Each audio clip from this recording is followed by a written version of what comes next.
Assalamualaikum anak-anak, selamat pagi, selalu ceria. Sudah sarapan belum?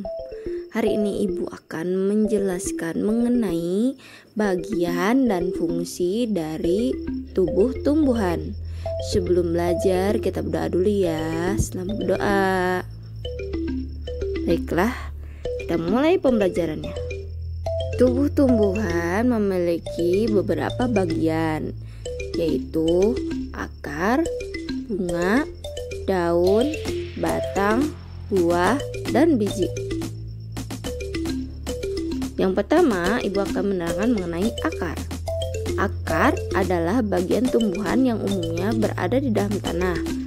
Untuk beberapa jenis tumbuhan, akar juga terdapat di atas tanah, bahkan menggantung. Akar berfungsi antara lain sebagai bagian yang mengokohkan tumbuhan. Jika tumbuhan tidak memiliki akar, tumbuhan akan mudah dicabut, mudah roboh ketika diterpa angin, atau hanyut terbawa air ketika turun hujan. Zat-zat mineral dan air yang dibutuhkan untuk membuat makanan diserap oleh akar dari dalam tanah. Namun, pada beberapa tumbuhan tertentu, akar tidak hanya berfungsi menyerap air dan mineral, tetapi juga berfungsi sebagai penyimpanan cadangan makanan, misalkan pada beberapa tumbuhan umbi-umbian. Yang kedua yaitu bunga. Bunga merupakan bagian tumbuhan yang berfungsi sebagai alat perkembangbiakan tumbuhan biji. Nanti ibu akan memberikan video selanjutnya mengenai bagian-bagian dari bunga ya. Selanjutnya yang ketiga yaitu daun.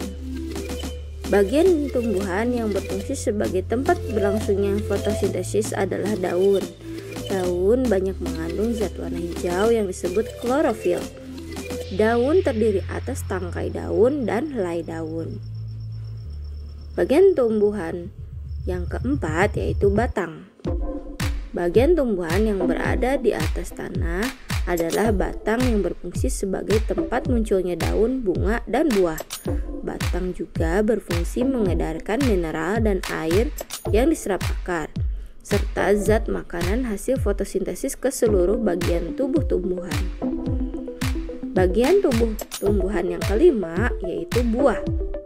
Buah merupakan bagian tumbuhan yang berfungsi melindungi biji, serta cadangan makanan buat biji kecambah. Contohnya buah mangga dan buah apel. Buah terdiri atas daging buah dan biji. Bagian yang kita makan biasanya daging buahnya. Dan yang terakhir yaitu biji. Biji merupakan hasil dari pembuahan yang terjadi akibat penyerbukan antara serbuk sari dan sel telur pada putik. Jika biji ditanam, akan tumbuh menjadi tumbuhan baru. Biji memiliki keping. Biji ada beberapa keping, yaitu biji ada yang berkeping 1 dan ada yang berkeping 2. Biji berkeping 1 disebut monokotil dan biji berkeping 2 disebut dikotil. Setelah mengetahui bagian dan fungsi dari tubuh tumbuhan, silahkan kalian kerjakan soal dari ibu ya. Nah, karena kalian sudah tahu mengenai bagian dan manfaat fungsi dari tubuh tumbuhan, maka kita wajib untuk menjaga kelestarian tumbuhan di sekitar kita. Jangan kalian saat jalan pulang sekolah, tangan kalian jahil ngambil tanaman yang di pinggir pagar, kalian cabut satu-satu. Tidak boleh ya, tapi kita harus menjaga dan melestarikan tumbuhan yang ada di sekitar kita, terutama tumbuhan yang ada di hutan.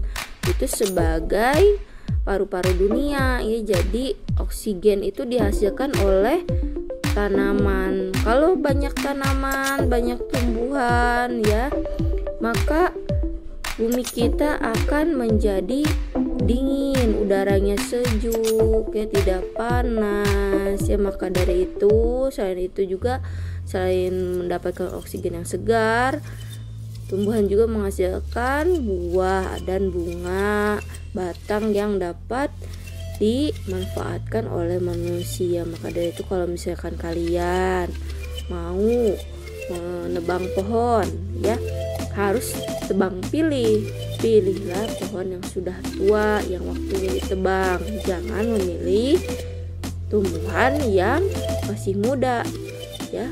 Jadi kalau kalian menebang satu, ditanam lagi yang banyak gitu ya, sehingga tidak terjadi kegundulan hutan. Maka dari itu kita harus melakukan namanya reboisasi ya, yaitu menanam pohon atau tumbuhan di area hutan yang gundul sehingga dapat asri kembali dan dinikmati oleh anak cucu kita di masa depan nanti. Sekian dari Ibu, semoga bermanfaat.